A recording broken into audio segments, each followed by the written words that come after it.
Bom dia, hoje é 11 de março, 9 horas, nossa primeira aula de matemática. Nós vamos falar hoje sobre conjuntos numéricos.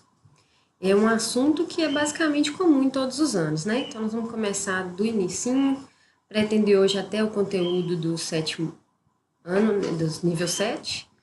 E aí, quem é do sexto nível aí pode assistir tranquilo.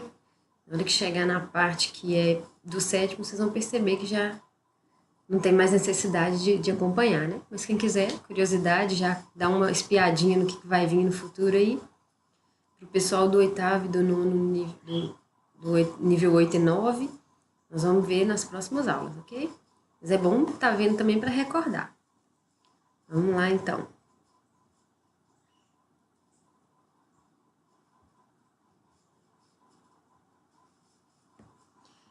Conjuntos numéricos é um assunto bem amplo. E aí, para começar, eu coloquei um pouquinho da história aqui, para poder entender o raciocínio, né? Então, os conjuntos numéricos tiveram a origem mais de 10 mil anos atrás, que os homens das cavernas viviam no nosso planeta, milhares de anos, não sabiam contar. E aí, eles ficavam meio perdidos, né? E aí começavam a caçar, pescar, colher frutos, mas o objetivo era só se alimentar. E aí eles começaram a ter necessidade de registrar algumas coisas. Então, eles usavam paus e pedras para se defender e esses eram os equipamentos que eles tinham, as ferramentas que eles tinham para poder usar também para poder marcar, né? E aí ele começou a procurar formas mais seguras, mais eficientes para suas necessidades, criando ferramentas. Então, começou a cultivar plantas, a criar animais. E aí, no caso dos animais, é um caso mais curioso. O caso do pastoreio, né, das ovelhas. As ovelhas saíam logo de manhã e os pastores queriam controlar o rebanho. E aí, cada ovelha que saía, ele pegava uma pedra, o pastor pegava uma pedra e separava. Saía duas ovelhas, duas pedras, e ele ia separando. No final do dia, quando elas voltavam, cada ovelha que entrava, ele tirava uma pedra. Entrava outra ovelha e tirava outra pedra.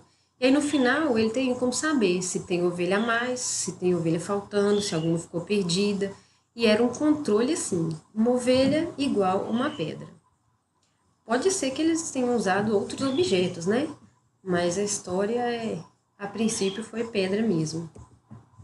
Os primeiros registros numéricos, eles foram feitos em cordas, em pedras e em ossos. Em pedaços de pau também. Pedaços de barro, o que eles tinham disponível na época. Tem cavernas que as paredes estão marcadas também. Tem museus aí pelo mundo que mostram isso, né? O homem foi aprimorando as técnicas de cultivo, da agricultura, de pastoreio. Então, ele teve que aprimorar também a ideia do número, de contagem. Hoje é comum a gente ver agrupamentos, mas antigamente não tinha. Por exemplo, quando a gente vai jogar algum jogo, a gente costuma marcar, assim, os pontinhos, vai fazendo um risquinho, um conjunto de 5. No final fica fácil contar, né? De 5 em 5 fica muito mais rápido. E hoje é comum fazermos isso, mas antigamente não era. Existem vários tipos de numeração. O nosso não é o que os egípcios usavam. Essa ideia de agrupar, de fazer marca, os egípcios já usavam, mas eram diferentes do que é hoje. Eles escreviam todos os números que necessitavam, de acordo com os símbolos. O bastão valia 1. O calcanhar, esse desenho aqui como um U de cabeça para baixo, né, valia 10. O rolo de corda valia 100. Flor de lótus valia 1000. E assim, cada figura equivalia a uma quantidade. Como que então que eles registravam os números? Eles registravam quantos desenhos fossem precisos. Por exemplo, se ele quisesse registrar o número 5, ele colocava 5 bastões. Se ele quisesse registrar o número 9, 9 bastões. Agora, se ele quisesse registrar o 10, ele já não colocaria 10 bastões, já colocaria um calcanhar, que é o de cabeça para baixo. Então, vamos lá. Brinque aí de tradutor. Esse primeiro número, quanto que ele vale? Vou dar um tempinho para você pensar aí. Voltar aqui na numeração para você ver, olha. Qual desenho identifica lá?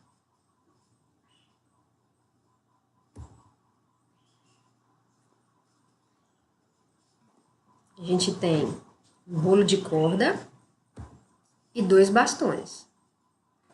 O rolo de corda vale 100 e o bastão.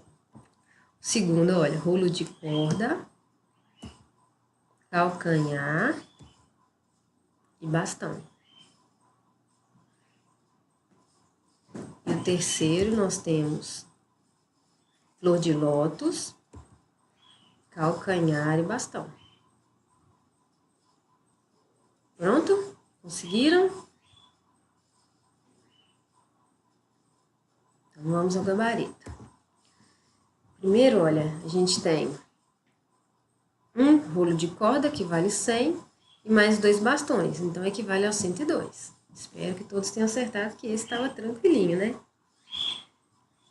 Segundo, a gente tem 4 rolos de corda, um calcanhar, 2 bastões, 412. Esse aqui já é maior um pouquinho o número, mas não é mais difícil, né? 1, 2, 3, 4, 5 flor de lótus, seria 5.000. 6 calcanhares, seria 60. E 8 bastões, 5.068. Isso é por questão de conhecimento, que nós não usamos esse estilo de numeração hoje, né? Tem outros sistemas de numeração. Além do egípcio, tem o romano. O romano a gente encontra hoje em muitos lugares. Então, vamos ver. Os romanos, eles agrupavam de 60 em 60, por exemplo. A gente agrupa hoje para ver a hora. E aí, isso foi utilizado na Mesopotâmia há mais de 4.000 anos, que a base era 60. Mas hoje nós conseguimos ver esses números romanos no nosso dia a dia, na numeração de séculos, século 20, século XX, que equivale a 20. Então, a gente consegue ver hoje em alguns relógios. Tem o relógio digital, que a maioria gosta, né? Você já olha, já bate o olho direto, já sabe a hora, mas esse aí não são todos, né? Tem alguns que exibem os números de algarismos romanos. Então, é interessante a gente saber olhar a hora assim. Então, assim como o sistema egípcio, tem o romano, tem o que a gente usa hoje, que a gente vai ver daqui a pouquinho. Ele também apresentava várias vezes o mesmo número. Aqui os símbolos já não são desenhos, né? Figuras, mas já são letras. Então, 1000 é representado por M. Então, se eu queria representar 3.000, eu tinha que colocar 3 M's. 500, eu tinha que colocar o D, que é o 500. 800, cada C é 100, então seria 500 mais 300. O L é 50 e o X é 10. Então, se eu queria apresentar 80, eu tinha que colocar o 50 mais 30. L, X, X, X. E se eu queria representar 8, é o 5 e o 3. Então, era, dependendo do número, bem extenso, né? Numeração romana. Coloquei alguns aí para vocês verem. Também é bem simples, né? Olha, 1, 2 tracinhos é 2, 3 tracinhos é 3. É mais fácil do que no egípcio, que não precisa pôr 9 tracinhos. Ele colocou outros símbolos. Ele colocou o 5, então o 4 é o 5 com 1 na frente. Eu estou tirando 1, né? E o 6 é o 5 com 1 depois. Então, seria somando. Até o 8, porque o 9 já é o 10 menos 1. Para facilitar e escrever menos letras, né? Que senão ficaria muito extenso. Então, assim a gente tem, olha, 90, 100, 500, 1000. Com esses números a gente consegue escrever qualquer um que a gente conhece hoje, né? 1 milhão, assim vai. Então, um desafio para vocês aí. Que horas são? Vou dar uma dica, olha. O relógio, ele é numerado assim, 1 até o 12. A gente tem 24 horas do dia. 12 horas são parte da manhã, 12 horas até a noite. Então, o relógio pequeno marca as horas, o relógio grande, os minutos. Se alguém tiver dúvida, vai anotando aí. No final da aula, a gente vai ter um tempinho para poder esclarecer, tá? Então, aqui, olha, a gente vê o relógio pequeno. Se esse ponteiro grande estivesse aqui no 12, seriam 10 horas em ponto. Mas ele andou um pouquinho, então são mais de 10 horas. Como que a gente faz esse cálculo? Se aqui, enquanto esse relógio, o ponteiro pequeno, anda aqui, 1 hora, esse ponteiro grande anda o relógio inteiro, porque ele marca os minutos. 1 hora são 60 minutos. Então, aqui, para esse relógio, esse ponteiro grande dar uma volta completa, o pequeno ele anda só um número, só um pedacinho. Então, aqui, como que eu vou saber a distância aqui de cada um desses números aqui, quantos minutos se passaram? Vamos fazer uma divisão simples. Se ele anda, o ponteiro grande, dá a volta no relógio todo com 60 minutos, e eu tenho 12 números, quanto que dá esse pedacinho aqui de minutos? 60 minutos dividido por 12 espaços, a gente tem que cada espaço aqui vale 5 minutos. Então, a distância aqui é 5. Quando esse ponteiro grande para aqui, quer dizer que ele andou 5 minutos. Quando esse ponteiro grande para aqui, ele andou 10 minutos. Quando esse ponteiro grande para aqui, 15 minutos. E nesse daqui, é só a gente multiplicar por 5. 9 vezes 5, 45 minutos. São todos múltiplos de 5. Até chegar aqui no 12 vezes 5, que é 60. Tranquilo? Vamos aprender a olhar a hora em todos os relógios para a gente não ficar perdido, hein? Então, vamos lá. Que horas são? Isso ficou muito fácil, né? Esse ponteiro aqui fininho seriam dos segundos. Mas nós não vamos trabalhar com ele agora não, porque os segundos passam muito rápido, não influenciam tanto, né? Mas ele também anda 60 segundos para esse aqui poder dar um tracinho, que é 1 minuto, né? Agrupados de 60 em 60. Então, olha, aqui ó, em algarismos romanos esse é o 10, esse é o 2. Então, são 10 e 10. Igual esse relógio que a gente já tinha calculado, né? Estão nos mesmos lugares. Aqui, se você for bem criterioso, talvez seria 9, né? Então, vamos para o próximo. Agora sim, vou dar uns minutinhos para vocês pensarem aí. Que horas são? O ponteiro pequeno está aqui, no 4. O ponteiro grande está no 11. Ainda não são 4 horas, né? Olha, tá chegando 4 horas. Faltam quantos minutos? Uns podem falar 5, outros podem falar 4. Eu acho que o 4 está mais exato, porque esse relógio não apresenta traços tão detalhados aqui para a gente calcular, né? Então, vamos combinar aí que faltam 4 minutos para as 4 horas.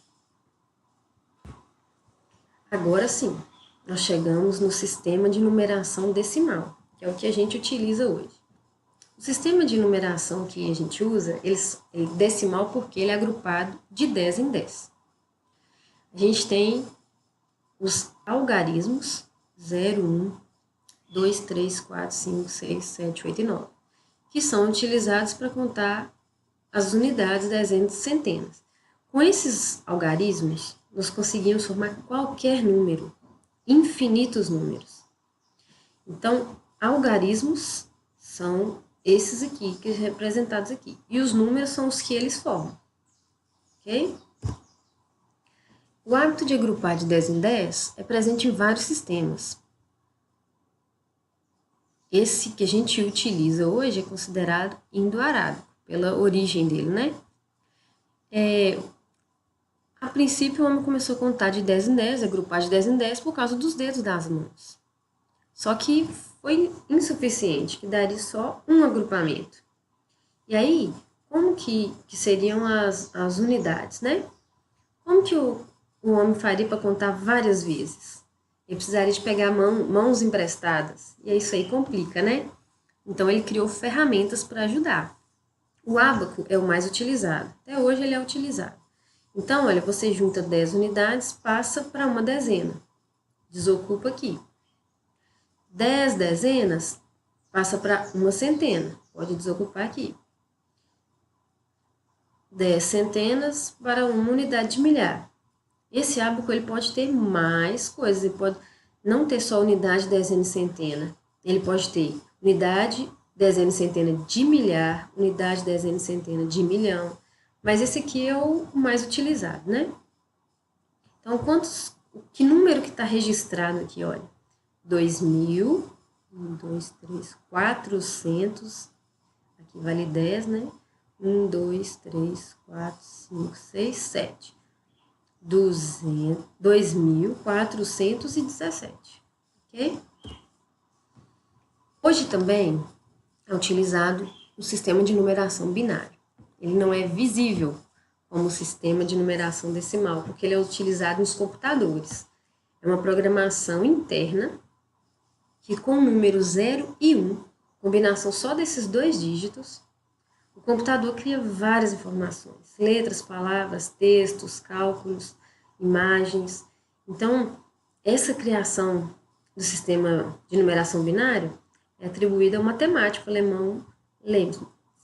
Ele revolucionou com essa simples dois números, né? Hoje a gente consegue visualizar tantas coisas no computador, a gente não imagina como é feito isso lá dentro.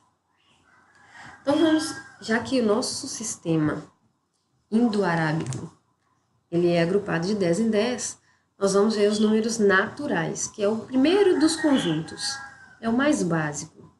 O conjunto dos números naturais, eles vão usar esses algarismos que a gente já conheceu, inclusive o zero, e eles possuem só números inteiros positivos, do zero para frente. Ele é infinito, não tem fim. Quando a gente representa o conjunto dos números naturais com um asterisco, quer dizer que é sem o zero. É uma simbologia matemática para representar alguns enunciados, né, do exercício. Então, os números naturais, eles têm algumas operações básicas: adição, subtração, multiplicação, divisão, e eu acrescentei aqui a potenciação. Adição, a gente pode somar um termo, 2 termos, 3 termos, né? Não importa. A questão é a regra, tem que colocar unidade debaixo de unidade, dezena debaixo de dezena, centena debaixo de centena, assim vai para achar o número correto. Na subtração, a mesma coisa. Eu tenho que colocar unidade debaixo de unidade, porque se eu colocar unidade debaixo de dezena, vai complicar tudo. Eu vou estar tirando coisas diferentes. Multiplicação. Multiplicar significa adicionar quantidades iguais. Por exemplo, o que é 12 vezes 3? É 12 mais 12 mais 12, 3 vezes. Só que como a soma fica muito mais complexa se eu colocar, por exemplo, 10 vezes, 20 vezes, então a gente multiplica para achar o mesmo resultado de forma mais simples. E a divisão é repartir em quantidades iguais. Então, quando a gente vai dividir em quantidades iguais, a gente tem que relembrar as regrinhas de multiplicação e as regrinhas de divisão, que é o inverso da multiplicação. Às vezes com duas casas, às vezes com 3 casas, às vezes sobra resto, às vezes é divisível, não sobra resto.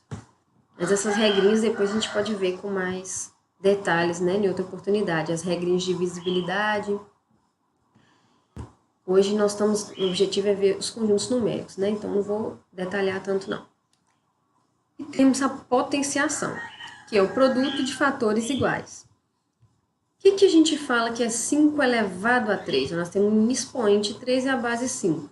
Significa que é 5 vezes 5 vezes 5, 3 vezes. Aqui é muito comum confundir e colocar 5 vezes 3. O 3 no expoente é a quantidade de vezes que o 5 vai multiplicar por ele mesmo. Então, 5 elevado a 3 é 125. Porque 5 vezes 5 é 25, vezes 5, 125. Então, esse aqui é o esboço dos conjuntos numéricos. A gente viu até agora o primeiro, conjunto dos números naturais. Esse é o conteúdo do 6º ano, do nível 6. Agora, nós vamos aumentar um pouquinho o conjunto dos números inteiros, que é visto no nível 7, sétimo ano. O conjunto do Q, dos racionais, também é no sétimo ano, mas ele é mais abrangente, envolve frações, então nós não vamos tratar hoje. Hoje nós vamos só ter o conjunto dos inteiros. E aí depois vem o conjunto dos reais, que engloba todos. Aqui a gente tem dos irracionais, que eles não se misturam com os racionais, ou é um ou é outro. E o conjunto dos números complexos, que é só no ensino médio que é estudado. Então vamos lá. Vamos ver a reportagem aqui da Rádio Globo, ela é de 2014. Algumas cidades da Serra Catarinense amanheceram com temperaturas negativas nesta terça-feira. Os termômetros do município de Urupema apontaram uma temperatura de menos 4 graus Celsius às 6 horas da manhã. A sensação térmica chegou a menos 13 graus. Em São Joaquim, as estações térmicas apontaram menos 1 grau Celsius no mesmo horário. O que quer dizer esse menos 4 graus? 4 graus negativos. Os números negativos são quando eles estão abaixo do zero. E os números positivos acima do zero. O zero não é negativo nem positivo, ele é um número inteiro. Então, como a gente viu lá, o conjunto dos números naturais são só positivos, o zero para cima. E os números, agora que a gente vai ver, inteiros, eles podem ser negativos e positivos. E o zero também, que é neutro. Então, vamos ver. Os números naturais. Se eu pegar, por exemplo, você precisa pagar R$10 para o seu amigo, mas só tem R$6 em sua carteira. Você fica devendo ele R$4, certo? Então, como a gente registra isso matematicamente? O seu saldo é negativo, então menos R$4. Isso é muito comum no comércio, em situações bancárias. Então, os números inteiros, eles vêm para poder resolver essa questão que os números naturais não conseguem resolver. No exemplo lá que a gente falou no início, das ovelhas com as pedras. Vamos supor que as ovelhas saíram, os pastores deixaram do lado as pedras. Quando voltaram, passaram todas as ovelhas e ficaram 4 pedras no chão. O que quer dizer? Estão faltando 4 ovelhas. Como registrar isso? Por isso, os números inteiros não conseguem registrar. Por isso, houve a necessidade de aumentar um pouco o conjunto, né? Então, damos nome de conjuntos inteiros, o Z. Eles têm números positivos e negativos. Na reta numérica, é do zero para a esquerda. O conjunto dos números inteiros pode ser representado de vários símbolos. Z é a letra dos inteiros. Quando tem o asterisco, assim como eu falei antes, é sem o zero. Quando tem um Z+, quer dizer que são os inteiros não negativos, ou seja, entre o zero e os positivos. Mas se eu colocar o mais com asterisco, opa, aí o zero não entra mais. Se eu colocar um Z negativo, o zero entra e os números negativos também. Mas se eu colocar o asterisco e o menos, o zero não entra, só os negativos, tranquilo? Isso são símbolos que facilitam resolver os exercícios. O que é valor absoluto? O valor absoluto resulta da comparação do número com o zero. Por exemplo, mais 5 e menos 5. Qual a distância desse número para o zero? São 5 unidades. Então, tanto mais 5 quanto menos 5, o valor absoluto deles é 5. A gente tem no conjunto dos inteiros números que são considerados simétricos ou opostos. Esse conceito é fundamental para entender números inteiros e fazer cálculo com eles. Então, olha, se a gente fosse olhar aqui a questão do absoluto, tem 2 para um lado e 2 para o outro, certo? Só que o menos 2 e o 2, eles são números opostos, eles possuem sinais diferentes. Assim como o 21 e o menos 21 são opostos, o menos 6 e o 6 são opostos. Então agora vem um desafio para você. O oposto do oposto existe, você sabia? Como que a gente encontra então? Um minutinho para vocês pensarem aí.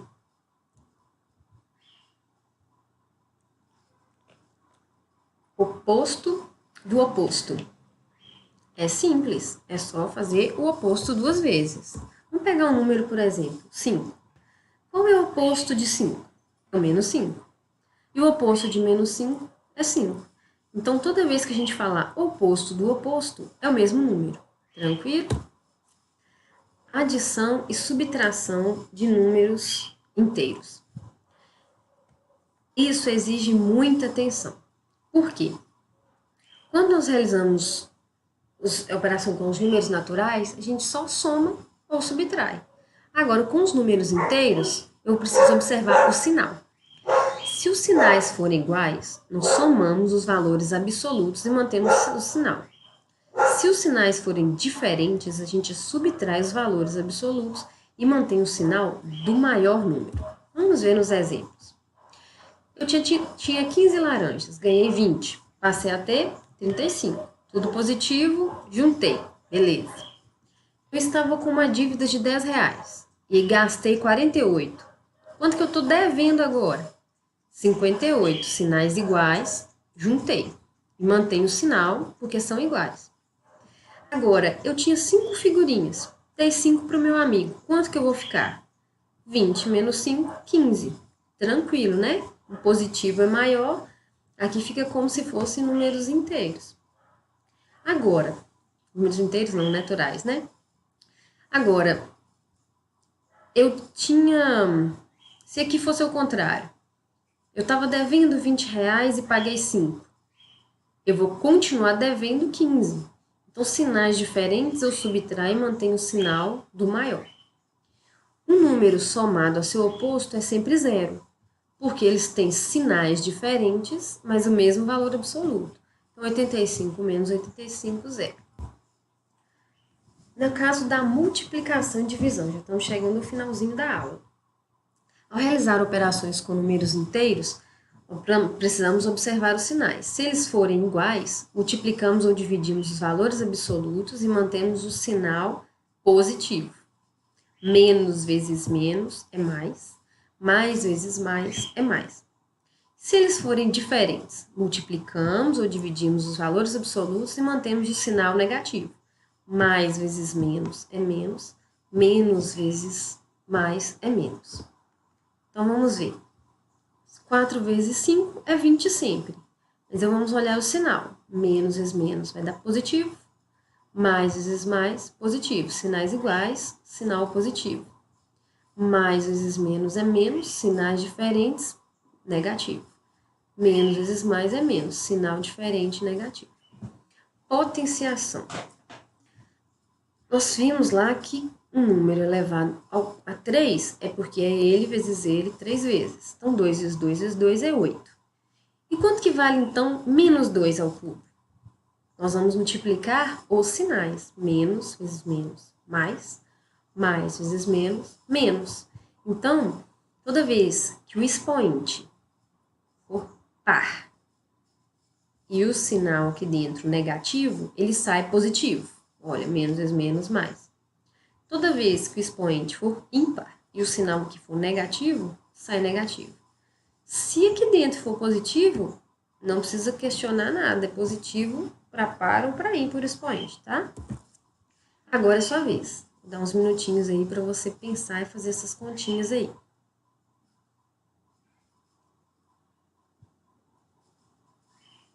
Ok? Vamos lá. Quem acertou? 1 ou menos 10? Qual é maior?